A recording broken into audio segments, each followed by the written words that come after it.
right, AJ, why don't you tell everybody what your presentation is on this week? This week my presentation is on Shadrach, Meshach, and Abednego.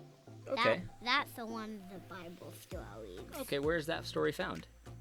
That story is found in Daniel 3. All right, well, why don't you tell everybody about the story?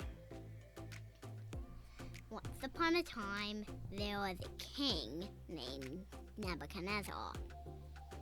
He made a golden statue. And he made a law that said when the music plays, everyone must bow down to the statue. But Shadrach, Meshach, and Abednego didn't, because they only need to bow down to the true God. Then the king got really mad and thrown them into the fiery furnace. Then what happened? Then,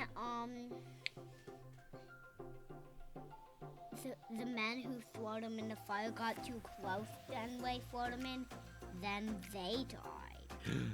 Oh my goodness. But Shadrach, Meshach, and Abednego didn't, because Jesus was in there with them. Jesus was in there with them? Yeah, before Jesus was born. Wow, so he was in the fiery furnace with them and he protected them? Yeah, right before he was born. Then was King Nebuchadnezzar mad or was he happy? He said, wait, wasn't there 4 men?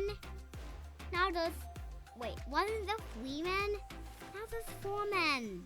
Wow. How is it? Then he said, your God saved you, you're free. Wow. That's really cool. So if somebody tries to get you to bow down to a different God, not the true God, should you do it? No. No. You should not. You should only worship the true God, right? Yeah. How many gods are there? 1. And how many persons does this one God exist? 3 persons. Name the 3 persons. Father, Son, Holy Spirit. Great job. All right, say goodbye. Thanks for watching me. Have a good day. Bye. Thanks for watching me.